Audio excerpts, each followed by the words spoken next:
Welcome back to The Explainer, everyone.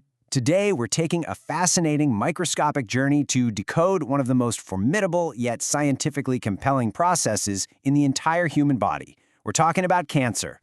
Our ultimate guide for this deep dive is Chapter 7 of Harsh Mohan's textbook of pathology, specifically the 7th edition.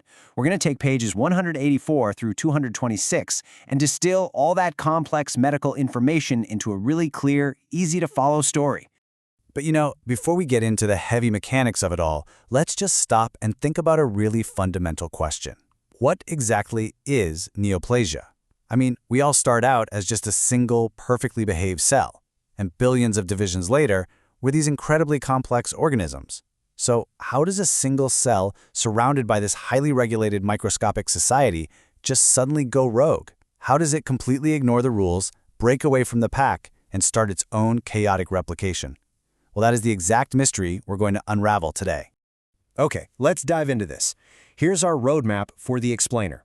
We'll start with defining neoplasia, move on to tumor characteristics and spread, dive deep into the molecular basis, explore carcinogens, and wrap it all up with clinical aspects and diagnosis. All right, let's kick things off with Section 1, defining neoplasia. In medical science, having the right vocabulary is literally half the battle. So if we break down the word itself, neo simply means new and plasia means growth. As the textbook lays out, neoplasia is the process of new, abnormal, and this is the key part, completely uncontrolled cellular growth. Normally, your cells grow, divide, and die in a strictly regulated cycle, right? They have speed limits. Neoplasia happens when those cellular breaks completely fail. The result of this unchecked growth is what pathologists call a tumor. Now, it's absolutely crucial to classify these tumors based on how they act. Benign tumors tend to stay localized and are generally harmless. But malignant tumors, which is what we commonly call cancer, they actually invade and destroy the adjacent structures. But whether it's benign or malignant, all neoplasia represents a total breakdown in the body's natural cellular speed limits. Moving right along, let's get into Section 2, tumor characteristics and spread. So once this uncontrolled growth actually kicks off, what does it look like? Well, it's literally a stark contrast between order and chaos. On a microscopic level, normal, healthy cells look like highly organized brickwork. They have a really uniform shape, a standard size, and a very predictable rate of growth. But neoplastic cells, they look dramatically different. This is what the text refers to as the cancer phenotype. The cells become highly irregular. Their nuclei, which are basically the control centers of the cell, often get super enlarged and darkly stained. The whole cellular architecture just loses its organization. And as the textbook highlights, the rate of growth shifts drastically into overdrive. And this abnormal cellular growth translates into a very specific physical movement inside the body. The spread of tumors happens in a distinct three-step sequence. Step 1 is local growth. That's where the tumor expands right in the exact spot where it started. Step 2 is invasion, which is where things get aggressive.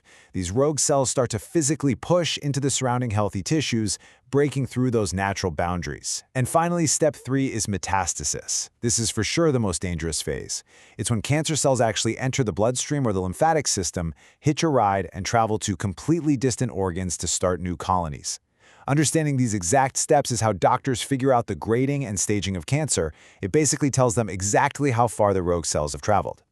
Let's get down to the really tiny details now in Section 3, the molecular basis.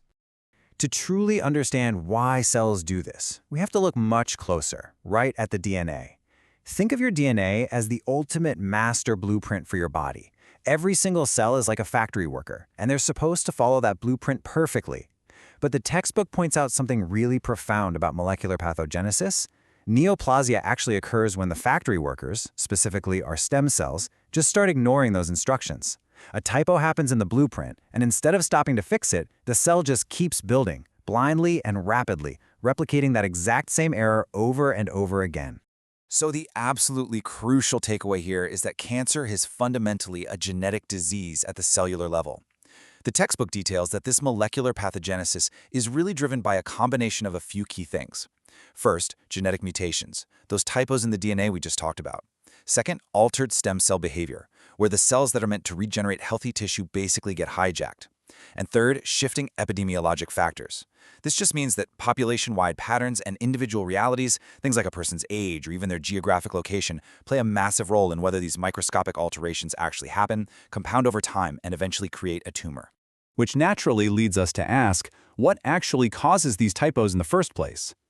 Let's transition to Section 4, Carcinogens, the triggers of cancer. The textbook categorizes the agents that initiate these cellular mutations, a process known as carcinogenesis, into 3 distinct buckets. First up, we have chemical carcinogens. These are molecules that enter the body, often through things like tobacco smoke or certain industrial chemicals, and they directly damage the DNA. Next, we have physical carcinogens. A prime example of this is radiation. Think excessive UV exposure from the sun, which physically breaks the DNA strands. And finally, there are biologic carcinogens. This includes certain viruses, like HPV, the human papillomavirus, and even some bacteria that can literally insert their own genetic material into our cells, hijacking the system and forcing those cells to mutate. It's basically a multi-front assault on our cellular blueprint. Okay, let's zoom back out for our final section, Section 5, Clinical Aspects and Diagnosis. Because remember, behind every mutating cell and every carcinogen, there is a real human patient. Inside the body, there is this incredibly dramatic, silent war happening. On one side, we have tumor immunology, or the host response. Our immune system isn't just sitting there helplessly, it actually often recognizes these neoplastic cells as alien invaders and sends out immune cells to hunt them down and destroy them. But on the flip side, we have the effect of the tumor on the host. Tumors demand massive amounts of energy, they physically compress surrounding organs, and they release chemicals that just totally exhaust the patient. It is literally a tug-of-war between the body's natural defenses and the tumor's aggressive expansion. So to actually intervene in this battle, medical professionals have to clearly identify the enemy. The pathologic diagnosis of cancer is how we bring this whole narrative of problem, mechanism, detection full circle. As the text lays out, doctors use a combination of clinical assessments and, crucially, biopsies.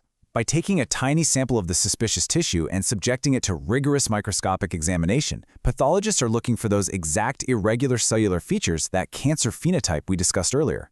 Getting this definitive diagnosis is the absolute crucial first step before any counterattack can even be planned. And just like that, we've reached the end of our journey through this foundational chapter on neoplasia. We've gone from the very definition of a rogue cell, through its destructive spread, right down to its genetic typos, and all the way back up to the clinical battlefield. I want to leave you with this final, really exciting thought. As we continue to decode the molecular pathogenesis of cancer, will our rapidly growing understanding of tumor immunology ultimately give the host the final victory? Will we actually learn to arm our own immune systems to flawlessly recognize and defeat these rogue cells? It's the absolute frontier of modern medicine, and understanding the basics we covered today is the very first step. Thanks so much for joining me on this explainer. Keep asking questions, and I'll see you next time.